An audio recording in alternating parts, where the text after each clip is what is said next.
Good morning and welcome to your favorite Friday morning podcast, Conversations with Buddy, brought to you by The Rec, way more than a bowling alley.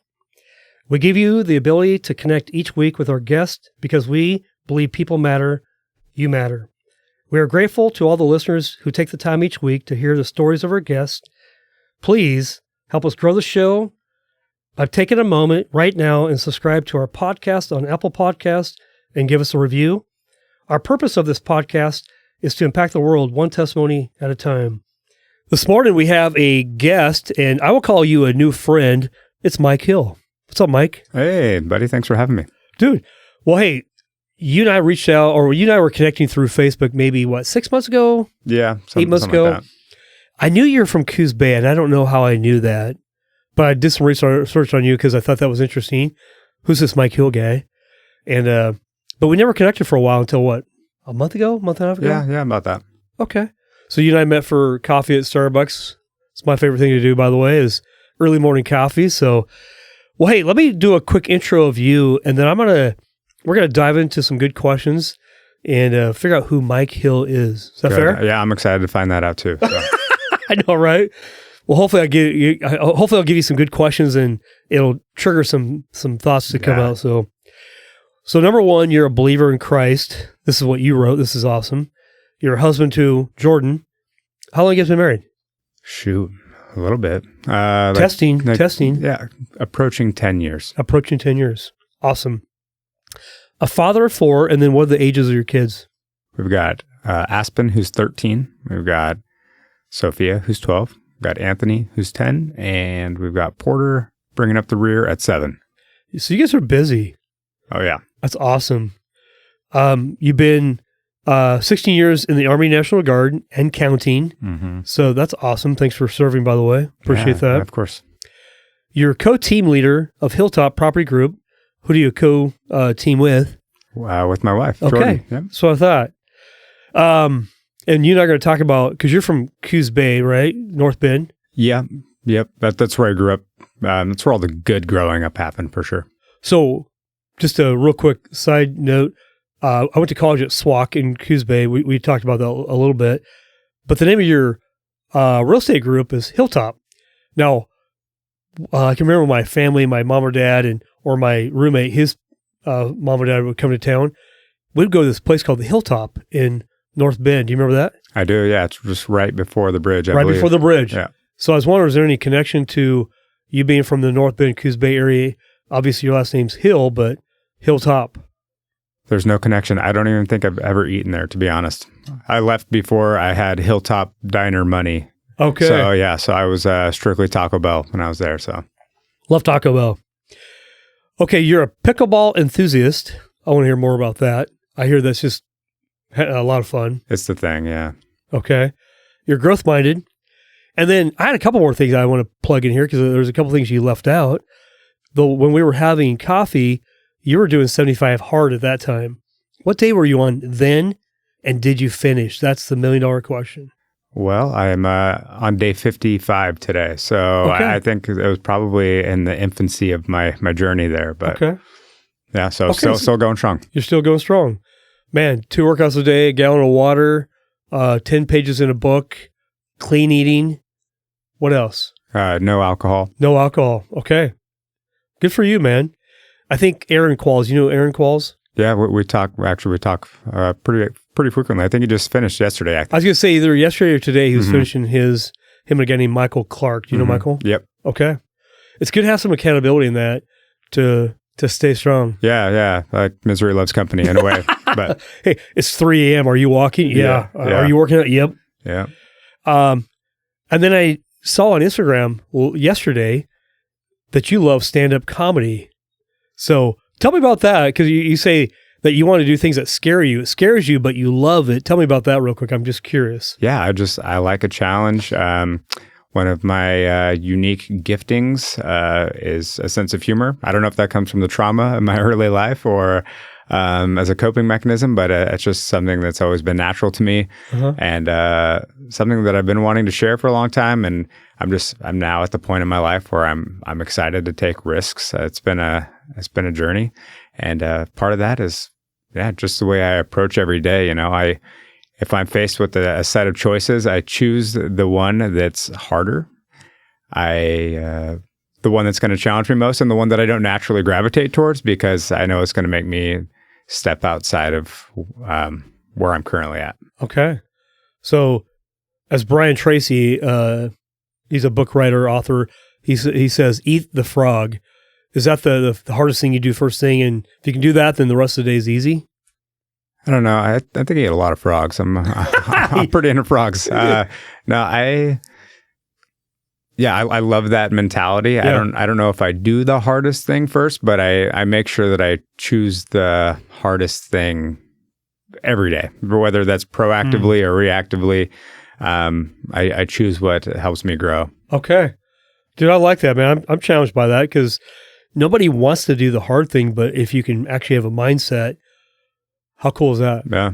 Okay. Everything's in your mind. Like my grandma used to tell me growing up, like, you can do anything you set your mind to. And that was something I was thinking about today on my walk.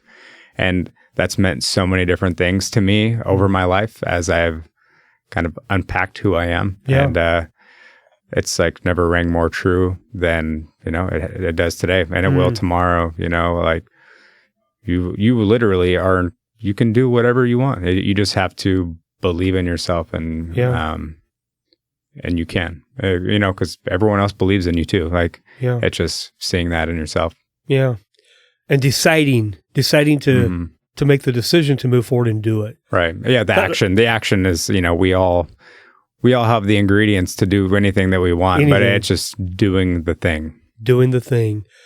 Good book for you. Have you ever read the book, Chop Wood, Carry Water? I haven't read it. Okay. Read that. And let's have another conversation. It's a great book on doing the thing. Just do the work. Mm-hmm. Do the work. Chop wood, carry water. It's a great story, by the way. Well, hey, I'm gonna dive in here in a moment. I want to hear the backstory of Mike, who you are, where you're born. But are you, because you like stand-up comedy, are you the jokester? Would Jordan say, yeah, you're totally the jokester in the family? Do the kids say that? Yeah, Dad makes us laugh. Yeah. I am a jokester. That's kind of been part of my journey, ironically, is adding more depth to myself and my story, and learning my story and being able to tell that.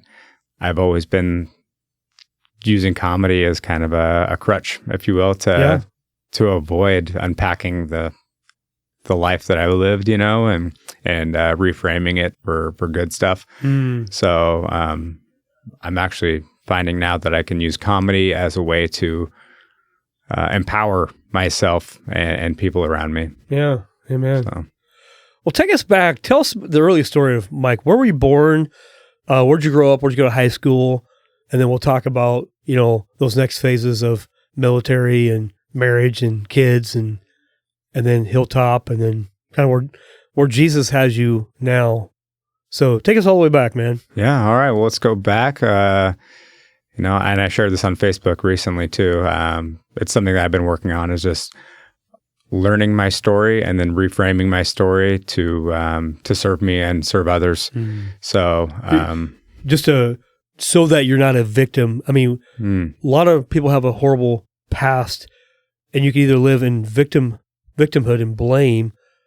But I like how you said you want to reframe the story and probably bring the positive out of that, or learn from what happened and not let it repeat maybe into the next, generation of exactly. family. Yep. So, just a reframe and perspective. And, my parents, as I shared, they met dealing drugs. And, one thing led to another, and I was born, and, my mom had to, basically stay on drugs to not affect me in a more detrimental way. So, like I said on Facebook, that's probably why I became so dope. So I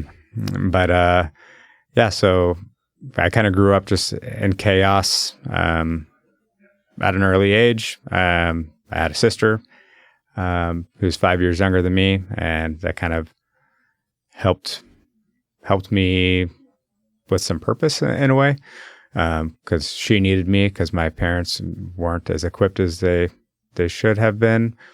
I remember my parents being out going out and leaving me, 7, 8 years old with my 2 to 3-year-old sister overnight. And, that's when I decided to watch the scariest movies possible too. That's why I became a big fan of things that kids shouldn't watch. And, it's funny to go back now and watch it because I was like, oh, it's not so bad. It's actually funny, but, so yeah, grew up in Madera, California. And it kind of bounced around schools. And yeah, my grandparents, my grandpa ran a cotton gin in Madera. And so I spent a lot of time with my grandparents. They were like another set of parents to me, more stable parents.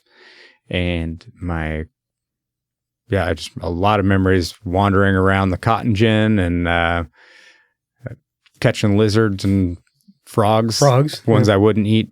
But in a tiny little house. And I actually went and revisited that area a few years ago and kind of just like brought back all of the memories of my childhood, which was just insane.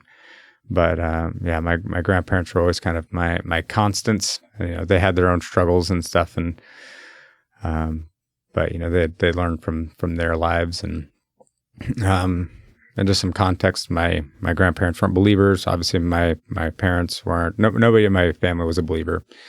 And then, so looking back, my uncle was also into drugs. That was my mom's brother, and he hung out with my parents. And in 1992, he was murdered dealing drugs. And I just remember my mom being devastated. I didn't understand what was going on. I knew my uncle, but like not on any depth, But I just remember everybody was crying and it was hard and people were grieving and I just didn't understand it. And then it was around that time that my grandparents moved to Oregon. They moved to Lakeside, Oregon, just right outside of North Bend, Coos Bay. And I think it was that moment that kind of shaped my parents' life in a way. It kind of gave them some perspective on like, what am I doing? Why? Like we're way too close to this. And I think that was kind of the seed that was planted to start taking those steps for my parents, or especially my mom, for sure. So then we ended up moving to Lakeside as well, and just stayed with my grandparents and their little trailer. And your mom and dad as well? My mom and dad. So okay. My dad, it seemed he was committing to trying to do the right thing. They had a toxic relationship as well. A lot of domestic abuse and violence. And I remember calling the cops on my mom's behalf several times and trying to keep my sister out of it and taking her to hide and all that stuff. But anyway, fast forward to moving to Oregon. My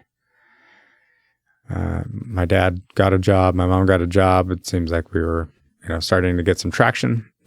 And then my dad and my mom, things weren't working out. So they got divorced, which, and at the time, I don't even know. I don't know if I even felt anything. Probably a relief, honestly, that they weren't fighting anymore, and I didn't have to be in that mix, and my sister didn't have to be in that mix. So my dad started. I don't know. I was never. We never had a close relationship. My dad didn't have a dad who raised him. He didn't reframe his past to empower himself. He was kind of a victim of his circumstances, sure. So he ended So your grandparents were your mom's parents, and so your mom stuck around. Did your dad take off, or did? So yeah, I did. That was kind of the next part of it. Is like my dad just left. He didn't tell us where he was going. He just left. I found out years later he went to Florida and then prison for a bit, and apparently his mom lived there, so he went to be with her and started another family over there. And then, that's when that was like the best thing for my mom, because she like started really getting it together. She was clean. She found a purpose. She found a calling. She was empowered, and it was awesome. So, but let's rewind a little bit, because I do want to include a little bit of my testimony, for sure. Something I think I've taken for granted over the years. But so when I did live in California, my parents would send me up with my grandparents because they were a little ahead of us as far as like moving to Oregon. So my sister and I would go hang out with my grandparents in Oregon. We're on year-round school. So we were on for 3 months and off for a month at a time. So we'd go hang out in Oregon, and our grandparents' neighbor invited me to church one day, and my grandparents, like I said, weren't believers, but they were like, yeah, that might be good for Mike to go meet some kids at church or whatever. So I did, and then that's when I became saved. And it's good, bro. Yeah. I brought out the curiosity in me. Kind of made me think about life differently, even being 9. You were 9 years old? I was 9. When you got saved? Yep, about that, 8 or 9. How do you know you were saved, though, as a 9-year-old? What was, you know the gospel today, you're an older guy. Mm-hmm. What did you know at 9?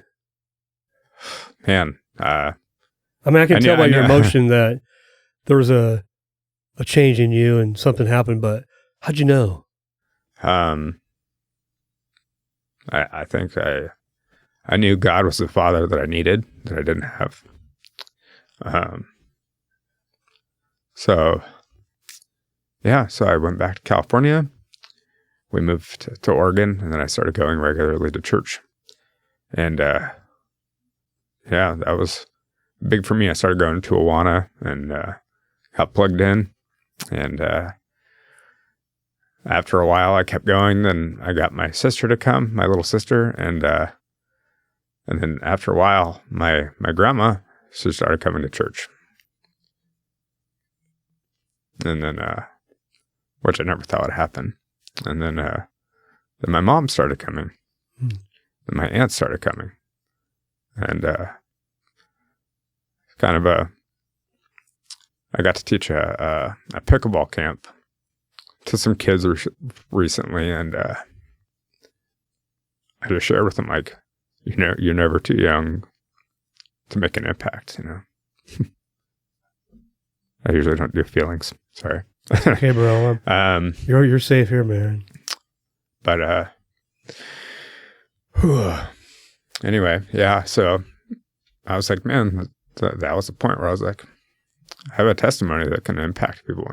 So it was cool to see my family start seeing, I guess, a change in me, and saw what that was all about. And so everybody pretty much in my family became saved, and it was crazy because my mom was doing Ouija board stuff and witchcraft type stuff, and I just really lost. And it was cool. That's awesome. Are you still close to your mom now? She's still alive? Yeah. So another whole part of the story. She was about 2008 or 9. We thought she was going to pass away. She had something going on with her heart. Yeah. Our pastor of our church at the time, he was my youth pastor growing up. He was like, we should probably start saying goodbye to your mom. It's not looking good. And then, so she found out she had severe COPD. She smoked her whole life, and she had a blockage in her heart. And so they moved her from Coos Bay to OHSU, and found that they were able to put a mechanical valve in her heart to basically save her.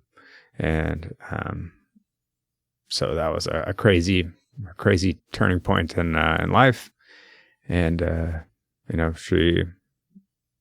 quality of life really suffered, obviously, but she had life and she could keep going, and that was really cool. And a blessing. But Yeah. So anyway, towards the end of my mom's life, she, it was just hard for her to do the things that she needed to do to live. So, we bought a house in South Salem that would basically accommodate my mom, and so we could help her. And then so we did that, and it was, I don't know, probably 6 months. No, it was late 2018. She got pneumonia and spent a few weeks in the hospital and ended up, passing away. And during that time, I had recently reconnected with my father. He moved to California, and then we'd just been in communication, and then I had found out that he had prostate cancer and a brain tumor. So my dad ended up passing away like 4 months after my mom. And that was probably the hardest between the two of them, like the hardest for me to handle. Just because I like just grieving a relationship I'd never have, Yeah. And but I mean, that's kind of the importance of knowing yourself and your story, and and using your life experiences to empower you, because that's all you can do, right? We are, we're all made up of the thoughts and the actions that we take every day. So, amen. Well, it's amazing that your mom, she was diagnosed with COPD in 2008 and lived till 2018. So she got an extension on life for 10 years. What a blessing. And I bet those were really fruitful years during that period of time with your mom. And the cool thing is you reconnect with your dad. It may not have been a perfect situation, but you did reconnect before he passed away, and at least, try to reconcile as best you could. So yeah, no, it was, it was good overall for sure. I'm thankful that happened. And, he got to come to mine and Jordan's wedding, actually. Oh, he did? Yeah, it was kind of interesting to have my mom and dad together again. I hadn't seen them together since I was a kid, so that was an interesting dynamic. It was good though, but cool. I got pictures of them with me on my wedding day, and something I never thought would ever be a thing. So amazing, yeah, amazing. Well, that's a tough story to hear, and it's hard, but at the same time, we all go through it, and pain is real, but we can grow from it. Hopefully we can reframe our life and, allow God to work through it and still feel blessed. I mean, I don't know you that well, Mike, but I can tell that you're a blessed guy. You got a great wife and great kids and a great ministry and a great business, and you're optimistic, and I think it's really cool. Thanks. Yeah.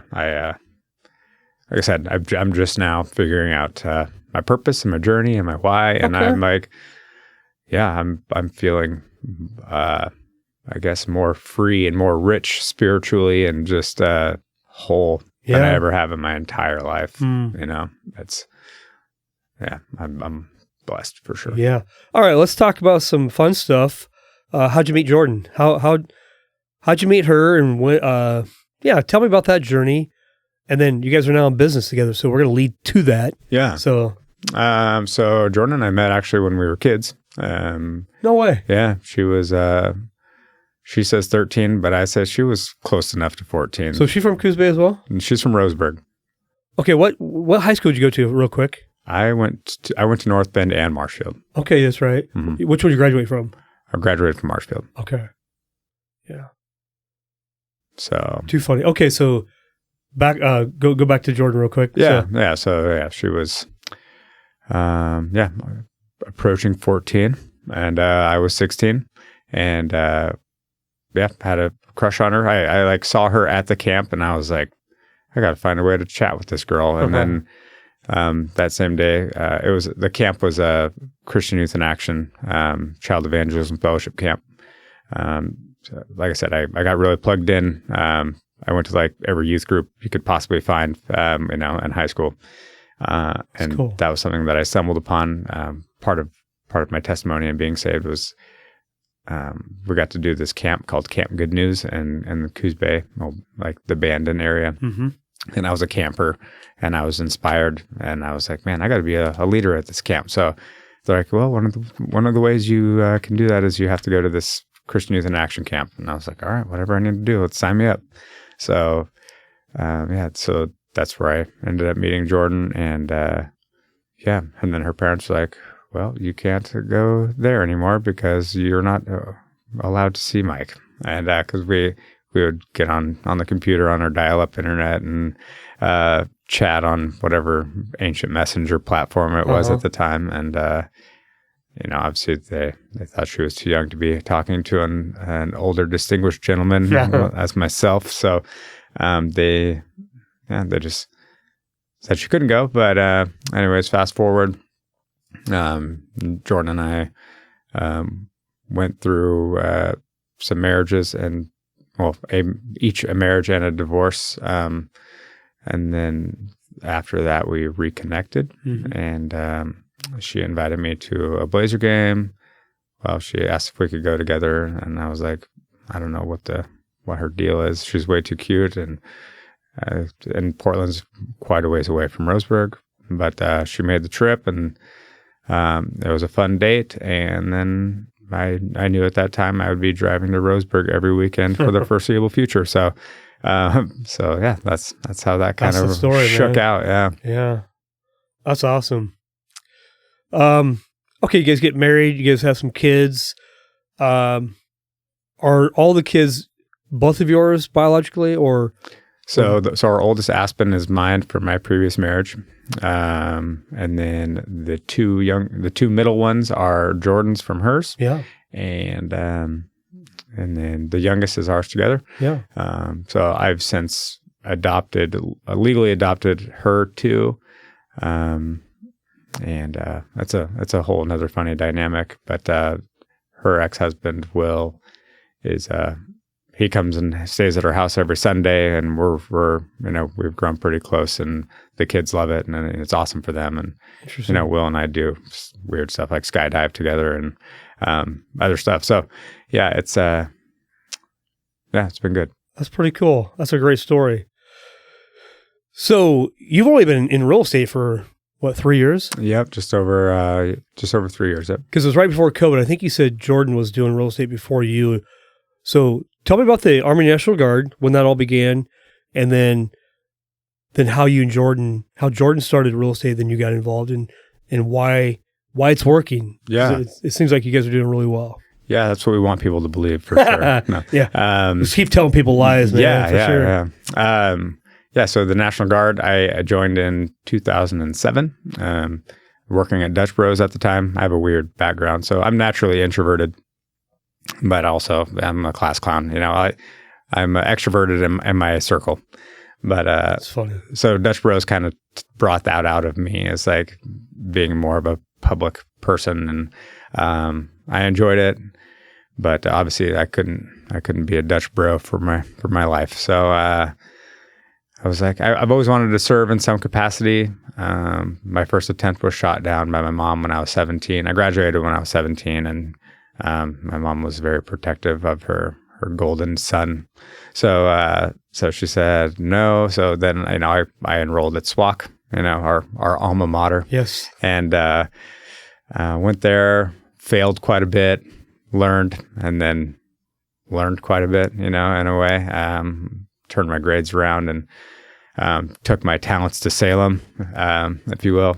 And I enrolled at Oregon State, and then ended up not. Yeah, I'm actually a Duck fan, it was really an identity crisis for me at the time. But I didn't end up going there. So then I enrolled in at Western Oregon. I wanted to be a teacher, I thought, because that was all I was ever exposed to as a child, as teachers, because I didn't get out much. But it turned out after a while, I felt not led to be a teacher.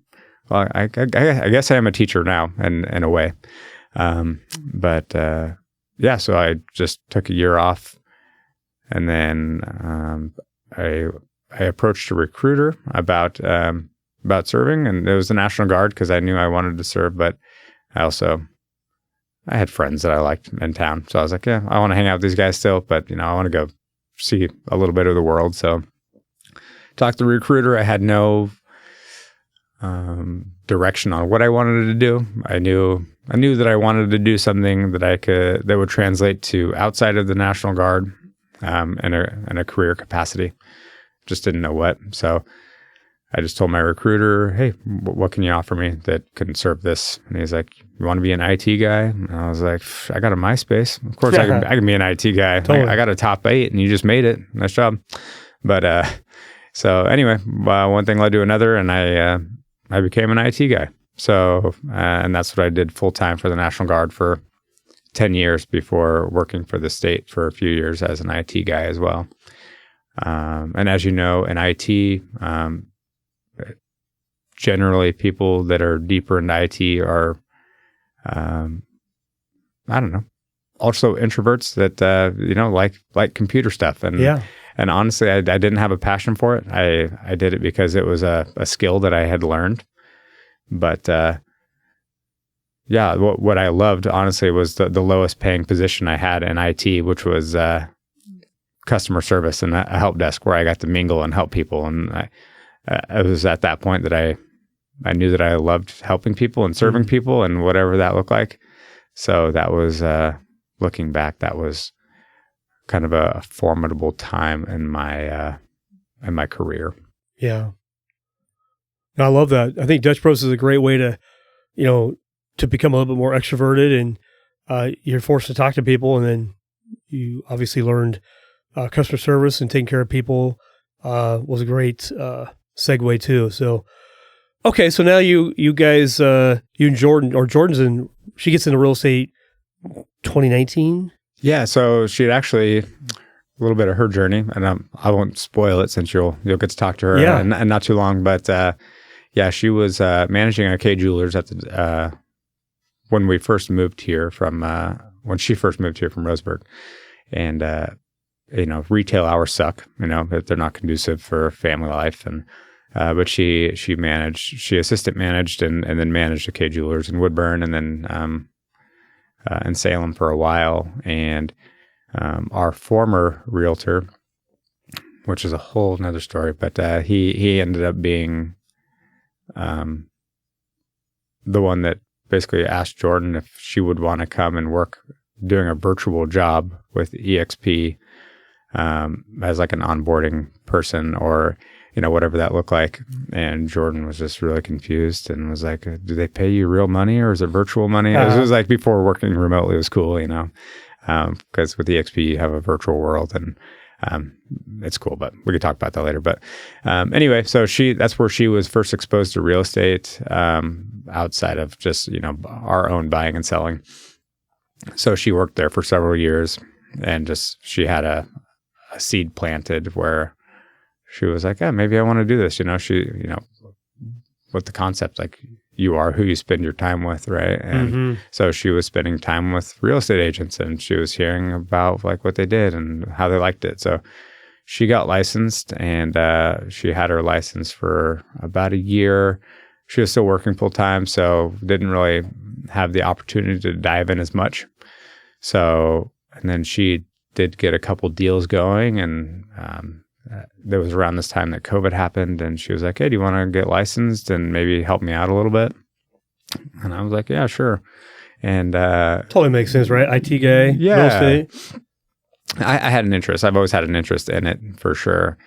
But I think the thing that's kept me back for so long was, I don't know, fear, like most people, right? And the government being my sugar daddy in a way, as far as like my nice benefits go, and basically institutionalizing you in a way, of making you feel like you can't do anything outside of it. So, or like, and just the people that you're around, you hear that, government jobs are awesome, and it's the best thing for you, and it's secure and safe. And so I've always played the secure, safe thing, and I never even bet on myself ever, I don't think.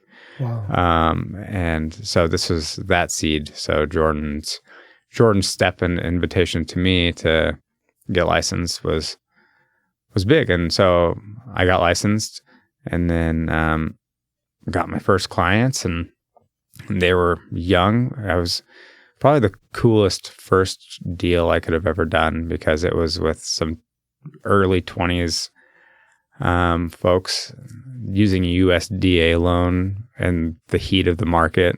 Like almost impossible circumstances, and I did it, and they believed in me, and I conquered that, and I felt very empowered, and I loved being a part of this young couple's journey, and I was inspired by them, and I was like, I can't not do this now full time, So Jordan was like, find a way to. She's like, let's get 6 months of mortgage reserves and let's see what can happen. And, I've never been so motivated to get 6 months of anything in my entire life. So that happened very quickly. And then I went all in on real estate. And that's how that started. Few questions here. What's the biggest challenge a real estate agent is facing right now in this market? Because when you first got in, rates were really low. Lots of people trying to buy a home. People weren't getting their offers accepted. Your first deal on a USDA loan, which would be hard to do, it all worked out, and I'm pretty sure God was a part of that to make it work like it did. But now rates are really high, and I would say a few things. What's the biggest challenge with a real estate agent right now? And are agents even closing deals right now? For the most part, you guys are, but what's the rest of the world look like as far as agents go? Yeah, I would say from my perspective, there's always going to be a challenge, right?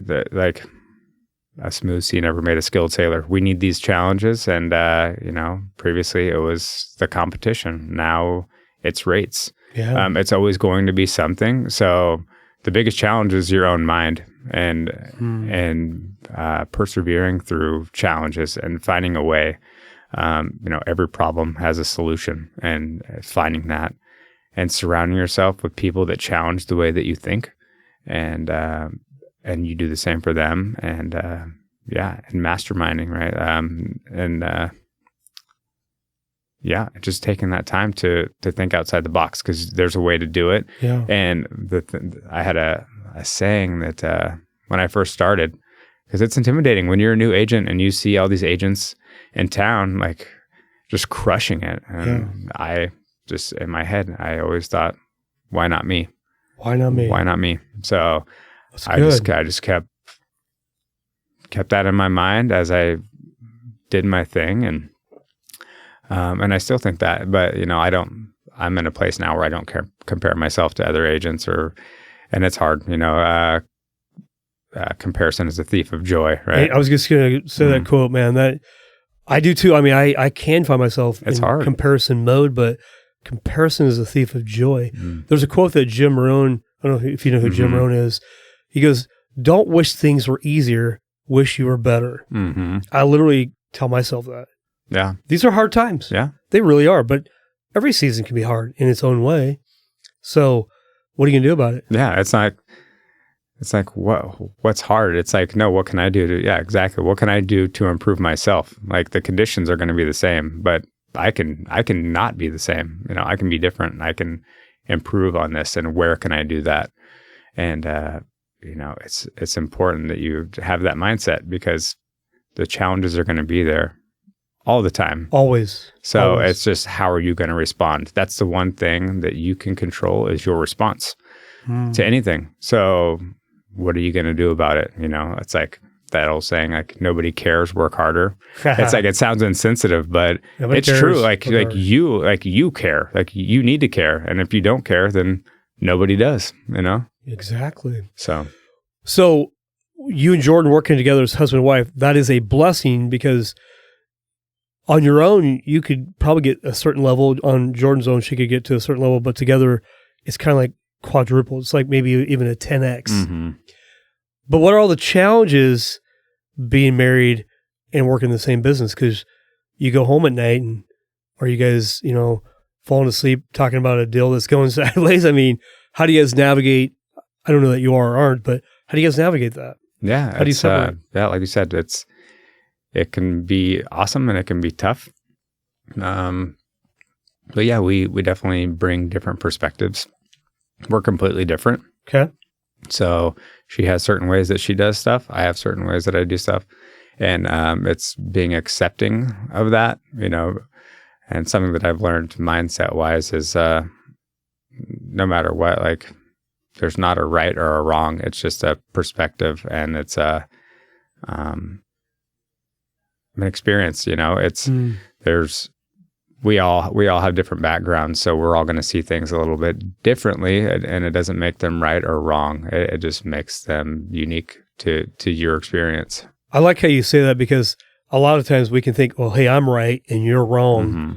But really what you say, it's not right or wrong. It's just different perspectives. And I think it's really important to keep in mind and show respect, show appreciation, because everybody has unique gifting and talents and thoughts, and that are different than yours. Yeah. And that doesn't make it wrong. Yeah. And it's, I think it's an ego problem when you see yourself as right and somebody else is wrong. It's an ego issue. And so stepping outside of that and really analyzing, like, why am I the way that I am? It's like, why? Yeah. So it's, so anyway, she has different perspectives on things, and I do too. And I love that. They're unique. Yeah. And they challenge us. And so parenting together and businessing together and all of the things together, it can be tough, but it's also like, it's nice to have a spouse that understands what I'm doing, right? I don't know this because I haven't been there, but I know a lot of agents that have spouses that are like, why do you have to do this or that? Or like Jordan and I understand, like, hey, part of the business that we're in, we're going to have to do some things that require us to go show a house late at night or to take a phone call. But I guess on the other side of the coin, like we need to set boundaries and protect the time that we have with our family and our kids and really be proactive. So, but it's nice to have a spouse that understands both sides of that too. Yeah, man, that's good. That's good.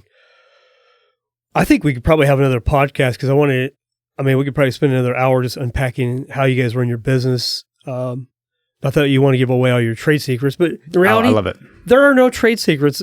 There's 1 billion books out there with all the secrets that most people will never do. Mm-hmm. And I've heard that, like, when I talk to agents that are considering joining our team, they'll be like, that's so nice that you told me all this stuff and like for free. And I was like, I'm happy to share literally everything because knowledge is only one half of the equation. Action is the other half. And most people aren't willing to do that. And if you are, then you're going to be a better agent. And then eventually I'm going to work a deal with you. And then we're going to have an awesome transaction for our clients. And they're going to have a great experience because of the level that we brought each other up to. So collaboration is necessary, and it's a responsibility that we have. I would say the knowledge is one part, application is the other part. The application can be, if you do real estate for 1 year and you go, oh, real estate really isn't for me because, well, I didn't do very well. You can quit before you actually learn the skill set of doing what you do. Mm-hmm. And what could it look like in 10 years if you actually stuck with it? I've had my own doubts with different things I've done. Like, I don't know if I can do this. Wait, I learned how to ride a bike when I was a kid. I learned how to snowboard when I was 50. And I've learned different things over time that it's like, you can do, like you even said when we first started, you can do anything you want to do. If you just believe you can and you move forward and you do. Mm-hmm. You gotta, but it takes work. Yeah. And most people, they give up. The Chop Wood, Carry Water book is, the whole idea is just do the work and you'll improve over time. You'll become more efficient, more skilled, and pretty soon you do it as second nature. Mm-hmm. It doesn't happen overnight though. Yeah, exactly.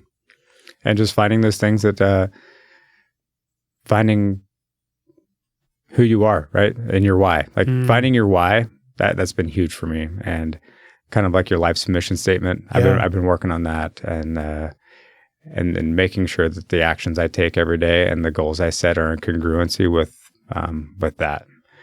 Can you unpack, maybe we'll wrap up here in a moment, but can you unpack like that, the life's purpose, your mission statement? Is it like a sentence? Is it a word? What is it? Yeah. So, it's evolving. It's ever evolving.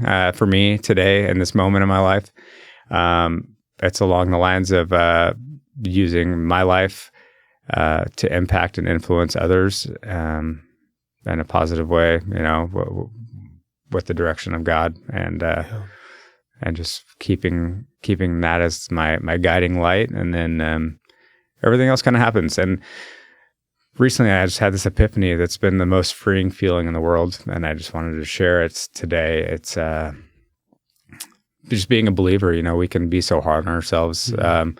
I was in a Bible study on Wednesday, and we were talking about what does it mean to be a man of God, and I was like, that's heavy and that's deep. Like, and I think for my whole entire adult life, I've never felt worthy. I mean, we're not worthy, but I felt like I couldn't lead other believers because of this sin or that sin, because I've always been striving to be a man of God, to a destination. And I think that's where a lot of us get stuck, as we are trying to reach a destination and not putting our identity and the intent of the pursuit of that.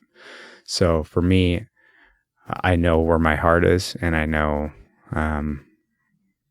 what I need to do in God's word to attain the fruits of the Spirit and live that out to the best that I can. Just asking God for that help every day to get there. And it's been freeing and liberating, and I feel so empowered to live the life that God has put in front of me. And it's funny because I like real estate, and I made this post the other day, but real estate is something that I do, but it's not who I am. And it's like, I haven't even been thinking a lot about real estate lately. I've just been thinking about who can I help today? Who can I impact today? I have a gratitude journal, and I that's some of the things I write in there is like, who can be impacted by my life today? And then I ask God to put that in my life and keep my heart open to possibilities.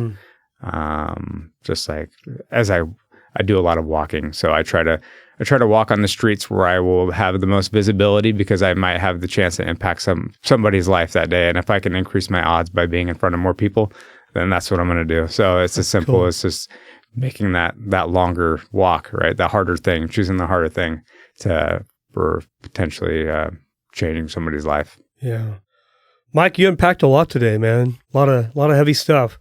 God's really at work in your life, and to me, it sounds like you're all in. You're committed, and you're excited where God's going to take you.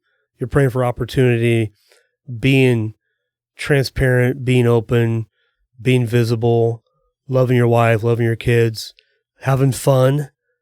So, well, hey, if somebody wants to reach out to you, if they want to buy a house, if they want to join your team, they want to learn more about real estate, they want to learn about your Bible study or anything, how would they get a hold of you? So you can get a hold of me, my phone number, 503-851-8563. You can find me on Instagram. That's where I do a lot of reels and educational content for clients and real estate agents. You can find me on there at Mike Hill Real Estate. And then mine and Jordan's team is at Hilltop Property Group, where we have a ton of agents that are totally in line with our culture and our vision, and are excited to serve and help you achieve your dreams of home ownership or selling a home. So you can find us anywhere, and we'd be happy to help. Awesome. 2 things before I let you go. Number one, you and Jordan did a little thing with Carmen Babb. It was really awesome at the office. Oh yeah, that was really hilarious. You guys are natural, by the way. Yeah, thanks. We just came up with the ideas for that video like that morning. That was good. And that's kind of our unique talents and abilities. We were asked to do it, and we're like, Heck yeah. You Why guys not? look like you are natural, totally natural. Yeah, it takes time. Just like anything, people will be like, man, you look really confident. I'm like, I was not confident before. And I make the choice every day to gain confidence. And that's Amen. by doing the hard things. Amen. So, All right. So today, even though this will air next Friday, today is the Pac-12 championship. You said you're a Duck fan. yeah. What's the final score tonight with Oregon and Washington? Yeah, I was actually talking to my my 10-year-old son about this today because he's a big score prediction guy. Oh, But yeah, 35-21 Ducks. 35-21 Ducks. Yeah, unless we go for a 2-point conversion and don't get it like we occasionally do, but we'll make it up with another converted 2-point conversion. So I had Oregon by 2 touchdowns, so apparently I'm in line with your son. So yeah, no, that was my prediction. He was asking me. I think he's probably hedging bets at school or something. I don't know. He's an entrepreneur. He's as a well, smart kid, man. That's really cool. So. Well, hey, brother, really appreciate you being on here, being transparent, and we'll do this again. A lot of fun. Heck yeah. Really appreciate getting to know you. I'm excited to rewatch this because, you brought a lot of stuff out of me today that I am excited to unpack in my own life and get better. So, amen. Amen. Well, thank you all for listening this week. We appreciate you all. Thanks so much. Thank you all for taking the time each week to be encouraged, challenged, and loved. Remember what Jesus said? I'm the way, the truth, and the life. No one comes to the Father except through me. My hope and prayer is that you believe the words of Jesus. We'll see you next week. Thanks so much.